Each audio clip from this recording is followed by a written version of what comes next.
Time to dive deeper in advanced golf stats. I'll make you play PGA DFS on DraftKings and FanDuel like a pro. We're starting right now. What's up, guys? Joe Holka here. Welcome to another daily fantasy sports and betting video. If this is your first time here and you want to become a profitable DraftKings player and get better at betting, start now by subscribing to the channel. Make sure you click that notification bell so you don't miss anything along the way. And if you're already a Holkamaniac, you know what to do. Smash that like button and we'll get started. We haven't talked a ton about Vegas lines and how they impact the pricing on DraftKings and FanDuel for PGA, and we're going to dive in right now. Yeah, so the pricing, short-term form, course history kind of all drives the Vegas odds, and the Vegas odds drive the DraftKings pricing. So I actually think even if there was merit to course history, as an example, how a guy has done at this specific event previously, that's all priced into the Vegas odds, and therefore it gets priced into DraftKings. So even if course history was something that was very predictive, I actually think it's already baked in, and therefore it's efficiently priced and it gets over-owned because it drives a lot of the conversation around the community. Comparing like percent odds, Vegas odds to the salaries, they pretty highly correlate to how players are priced, right? Is that something that like you're looking at a decent amount as well, like the Vegas? How does the Vegas tie in, I guess? It does, like I say, for some, not for me, but what people do is they take it. There's a lot of good sites out there. They have it where you can take, the Vegas odds compared to the price. It tells you this guy's X amount better because that makes him an automatic value. Typically, it makes him automatic chalk. On top of that, it makes him automatic chalk at a low price, which goes right back to Colin's question that he tabled and Drew's answer. A guy at 7,200 at 30% gone. See you later. X button. Don't need them. It's very rare. It's such an individual sport. It's 4 rounds. Anything can happen on a Saturday night that gets in their mind that it doesn't, or on a Friday night, whatever it is, and they don't pan out, or even on a Thursday night, they don't make the cut. So for me, I don't care about that stuff, but I'll go higher on the guys at the top. Like I said, I'll normally take a stand. DJ will get up to 40 to 45, as Colin mentioned. Some of the higher stakes or mid stakes, like a 33, 333, those ones.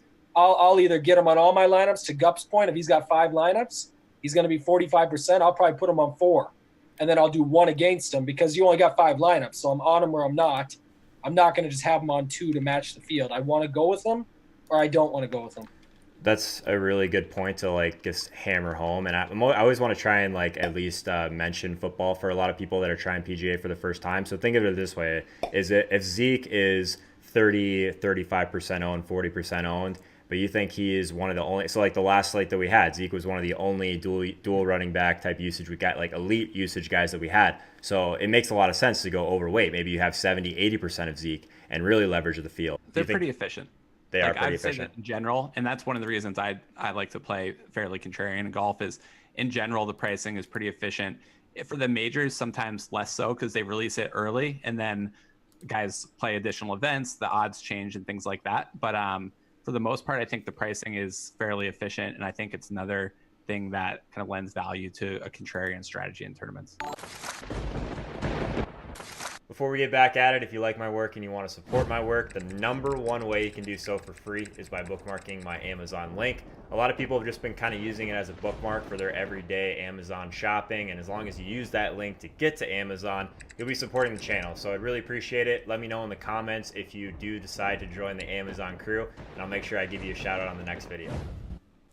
A big part of advanced stats in PGA DFS is being able to look at long-term versus short-term form. Yeah, so the way we look at long-term form is how a golfer has performed over the previous 2 years. And there are kind of 3 main elements that go into the fantasy golf projections that we have. It's long-term form, the short-term form, so how they've been playing over the previous 3 months, and then course history, which is like how they've played specifically at this track before. And what Data Golf does is actually uses kind of like a decay process where they look at all that data and they weigh kind of the round 2 years ago, a little bit less than the round 23 months ago, a little bit less than 22, but they're still taking all of that into account and trying to come up with the projection for how a guy is going to play for this given week, and being able to use kind of a rolling basis rather than choosing arbitrary periods to kind of chop it off has added kind of more predictive power. Yeah, that's what I was going to ask. Like, how did they go about kind of picking those time periods? But at least it's not something that's super arbitrary in that way. So I think that's an awesome way to go about it. So as far as like long-term form, Davis, is that one of the main things that you're looking at when you're building teams? I'm actually more of like a recent form guy. Okay. Yeah. Shocking. This is great. I like to chase who's hot. I tend to believe that there's probably, and maybe this just comes from the fact that I've like played a lot of golf in my life, but I do think that there is something to the idea that guys who are playing well right now will tend to translate that over to the next event. Something that I actually really like to do, and I'm kind of curious to see if Drew B cares about this stuff at all, and I'll probably find more out about this throughout the year as Drew B and I do a golf podcast together. But like, how much is he weighting guys who've played like 3, 4, 5 weeks in a row? I tend to actually kind of like that, whereas sometimes it'll be the opposite, like in the betting markets, a guy who's played like 4 weeks in a row, sometimes we'll see his odds like get a little bit of a decrease simply because of like some worry about burnout, or like just guys tired, guys played too much, guys travel too much. I kind of got a mixed answer, I guess, from Davis and Colin. Davis thinks that it's a little bit more important to make sure that someone's playing well recently. It seemed like Colin kind of skewed a little bit more towards long-term form. So what are your thoughts on those type of stats? Yeah, I'm somewhere in the middle. I like to, play both sides of the fence a little bit. In my model, I use the last 50 rounds, and then I also use the last 24 rounds because I do like to take into account long-term form as well as short-term form. One of my favorite strategies is to look at strokes gained tee to green over the last couple of events, try to find some trends between for specific players, and then say they have a bad putting week, but they had a really strong tee to green week. That's something that I really like to look for, and then I kind of get on them the next week. Kind of saw that earlier in the fall swing season with Matt Kuchar. Had one of his worst putting performances of his career, and then came back the next week and won the tournament because his tee to green game was good, and then the putter flipped that week. So for me, it's kind of a blend of both. But I definitely don't want to focus on too short term. A lot of people will build models with like the last 4 rounds, Sure. and that's just going to be very misleading, very noisy. So for me, it's somewhere in the middle. Now, just pure form, I look at both, and so I'll run a weighted average. My general stats, I look at the last 24 rounds inside of a 2-year period. Most of those rounds are going to come up close. I'll also pull the last 100 rounds, and I'll weight it towards the closer I get to 0, the more weight I put towards their rounds. So, I mean, recent form does matter. I think I would lean towards guys that are hot, but sometimes you also have to look at what tournaments are those rounds including. Is it going back to June of last year? Is that counting for Rory because he didn't play a lot? I mean, so some guys just take it as a blank slate and they run with it. I tend to try to deep dive a little more to see when are these rounds counting for most. When you get into like May and June, it really starts to it kind of equalizes because a lot of guys play a lot March through June, but at the beginning of the season, towards the end of the season, and the fall swing, you really got to be careful with it.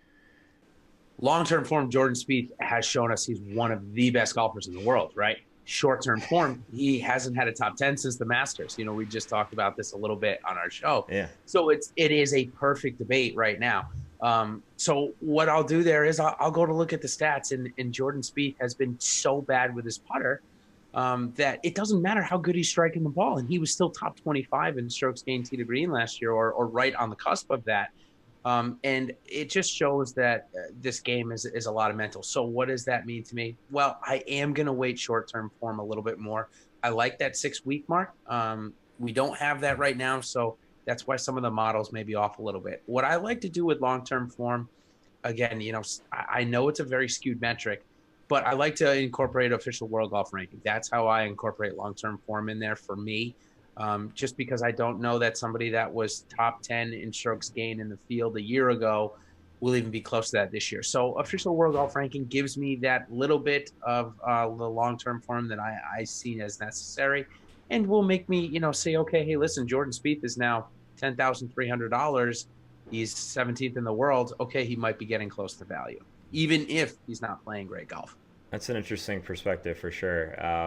I honestly wasn't going to just throw every question to everyone, but since this is such a hot button topic, Justin, where are you at on short term versus long term? I'm actually like really interested in like sample size in general based on like how long of a time period you go back. So like this kind of stuff's actually really interesting to me. I mean, I think if you get to the 20 round mark, that's probably a sweet spot, especially since you see a lot of golfers. Some golfers are streakier than others. You'll see them go through hot stretches and cold stretches, whereas, some golfers maybe have a little bit more of a baseline of, of consistency. So, weighing variance versus consistency with some of the golfers, I think, is important. But I think 20 rounds gives you a reasonable sample of short-term form. And again, it's another metric that I don't think you can ignore.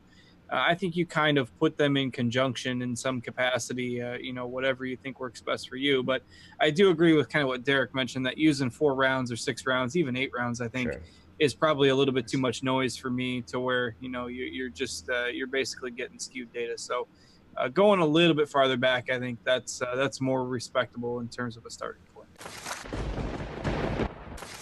By the way, guys, if you've ever found value in any of my videos or live streams, one of the best ways to support what I'm trying to do here and do that for free is to throw me the follow over on Twitter. Also, if you're new to the community, I also do a ton of content on Instagram that is only on Instagram. So make sure you take a few seconds and follow me over there as well. I'd really appreciate it. Yet another polarizing topic for our guests was talking about strokes gained. Yeah, so the strokes gained stats is how a player performs compared to the average of the field in a given event. And that's kind of the macro stat. It's just about the strokes gained, but it does break down into individual metrics. And those metrics are strokes gained off the tee. So how a guy is hitting the ball off the tee relative to the field, strokes gained approach, strokes gained putting, and strokes gained around the green. And of those stats, the strokes gained off the tee and approach are the most consistent and predictive on a week-to-week basis. And so I think if you're looking at individually, those are the ones that tend to have a little bit more value. But one of the challenges with the strokes gained calculations in general is they don't exist for every tournament. So they only exist where there's shot link. And that means that some of the biggest tournaments like the majors, you're not getting those metrics. So anybody who's using kind of season-long strokes gained metrics are often missing the best golfers from the best events in that sample.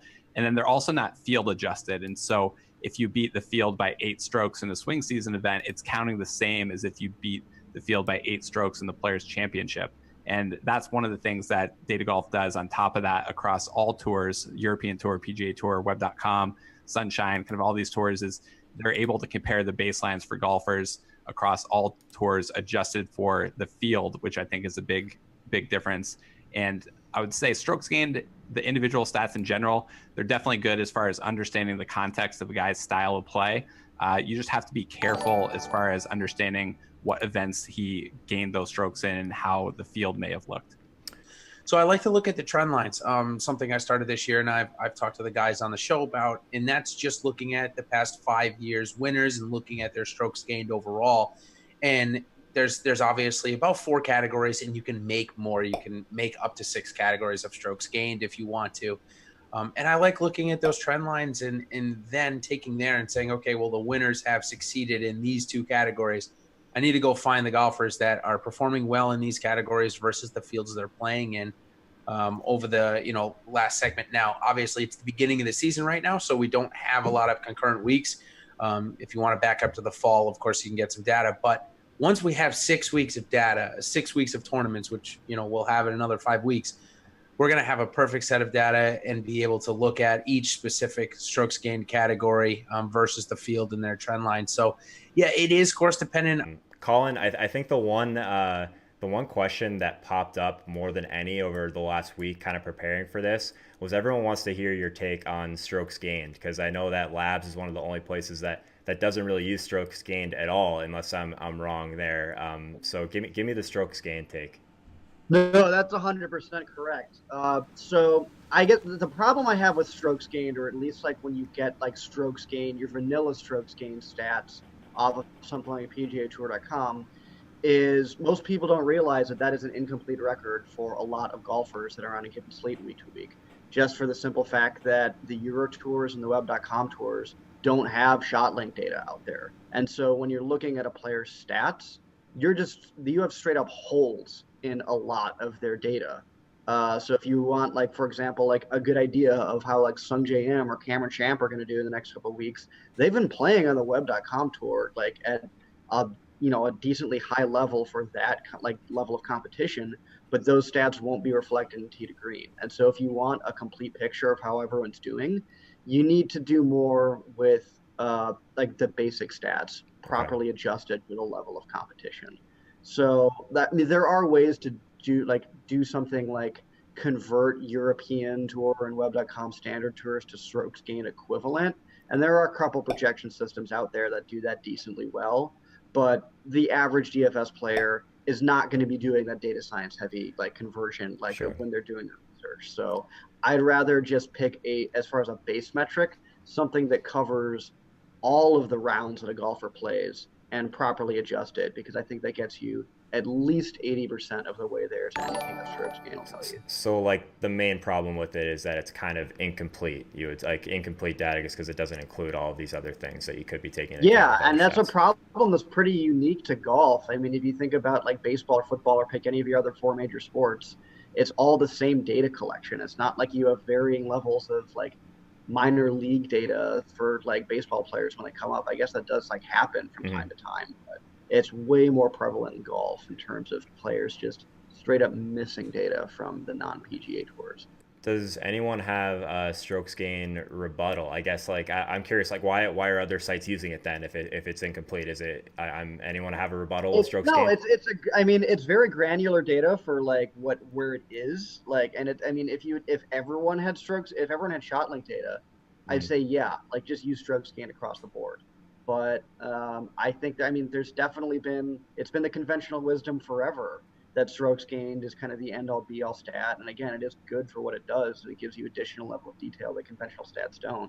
But when you're just it's never been intended to use explicitly for something like DFS predictive purposes. And so I think everyone just kind of carried over not the marketing hype, because there is legitimate reason why we like it, but I don't know, it's also because it's hard to figure out how to plug in those holes, and so no one wants to do the legwork except for me, apparently. Just a reminder, if you're looking to invest in yourself and take your game to the next level, I do offer one-on-one coaching, so definitely check out joeholka.com/coaching if you want a little bit more information on that. If you prefer to learn in a group setting, not a big deal. A lot of people don't even realize though that if they have an Amazon Prime account, and a lot of people do, they automatically have access to a free Twitch Prime subscription. So seriously guys, you're doing yourself a disservice if you're not taking advantage of the live stream. So make sure you follow at twitch.tv/joeholka so you don't miss anything. Putting is such a big deal in real golf, but does it actually have any impact, or is it at least predictable if we're trying to get better at daily fantasy golf? Putting's just one of those stats that is so volatile, people tend to not include it in their models. But this year, more than any other year, I think I'm going to start including it. While it's volatile week to week, if you play the good putters, over the course of the season, then you are going to reap those benefits eventually. So after many years of just targeting those ball strikers that are terrible putters, I think I'm finally turning the page just a little bit. Yeah, this is groundbreaking stuff. This is unbelievable. We never see. I'm shocked over here, Derek. You'd have warned me of this. I'm so used to you targeting those bad putters. I don't even know what to say right now. I'll still have my fair share for sure. Wow. Okay. Different types of grass, how people kind of putt on them versus the fact that like putting in general, it sounds like is an extremely volatile thing that's kind of tough to predict. So is there anything to different grass types, I guess? I haven't mentioned that once. Maybe that's totally off the board, but I'm curious your thoughts. No, there's big differences. I don't weigh it still. I know guys put a lot of weight into that, but there's definitely some big data as far as guys that have putted historically well in like Bermuda, that you see in like South Florida. They have it over in Hawaii this week.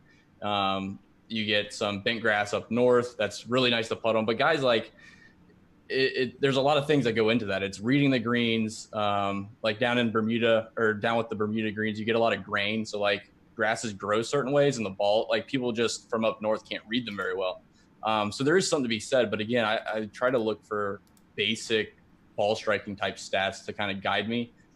Just because a guy hasn't putted well in Bermuda in the past doesn't mean he can't putt well this week, or at least well enough to pay off. So there is something to be said for it, but it's not something I put a lot of weight into. If you want to learn more about how to become a profitable daily fantasy sports player and how to get better at betting, start now by hitting the subscribe button in the right-hand corner so you don't miss anything. Thank you so much for watching, and I'll see you guys next time.